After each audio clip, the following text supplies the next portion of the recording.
گنی جائے تو صرف دائیں ہاتھ کے پوروں سے گنا جائے. انگوٹھے سے شروع کرے، ایسا اوپر سے نیچے آئے.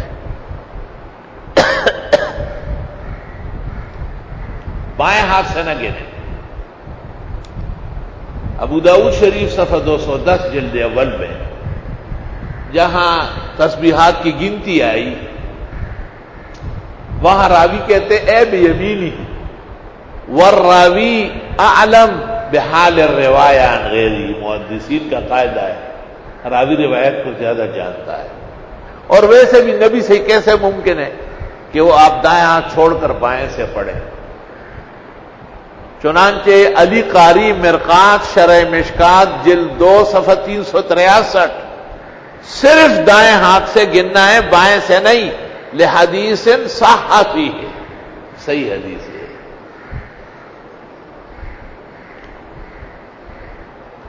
تحتوی علی المراقی، درست بات یہ ہے کہ تسبیحات صرف دائیں ہاتھ سے گنے جائے، بائیں ہاتھ سے گنتی خلاف سنت ہے. تکملہ مجمع بحار الانوار جلد 5 صفحہ 489. سنت تب ادا ہوگی جب دائیں ہاتھ کے پوروں سے گنا جائے، بائیں ہاتھ سے گننا منع، خلاف سنت، خلاف شرع ہے. کیونکہ مسئلہ علمی ہے، دلائل تو دینی پڑیں گی. مولوی تو ویسے جنگ کرنے کھڑا ہوتا ہے، اور جنگیان جی تو کتاب غلے کی جیسے نہ غلے کی. ایک بڑے عالم کو ہمارے ایک دوست نے کہا کہ آپ دونوں ہاتھ سے گن رہے ہو. بابا چھوڑے یار، وہ تو ایسے کہ نہیں، ایسے نہیں، اس طرح کام نہیں چلے گا. اس نے جیب سے کاغذ نکالا، کاغذ نکال کے اس کو کہہ رہے دیکھو یہ ابو داؤد جلد اول صفحہ 210، مرقات شرح مشکات جلد 2 صفحہ 363. خود جج رہا تھا وہ نمازی، سمجھدار آدمی تھا. تحتوی علی المراقی صفحہ 172. تکملہ مجمع بحار الانوار جلد 5 صفحہ 489.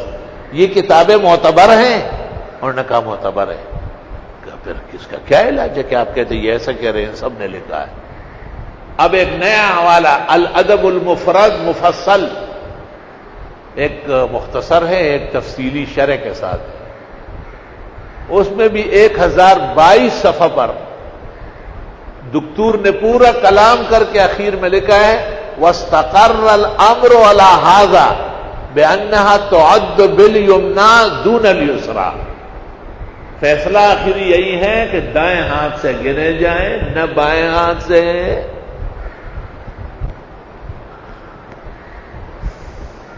مجھے امید ہے کہ آپ کی علمی روشنی بڑھے گی اور انشاءاللہ تعالی آپ اس پر اخلاص سے عمل کریں گے، اور جو پہلے کی بے خبریاں ہیں ان سے باز آئے.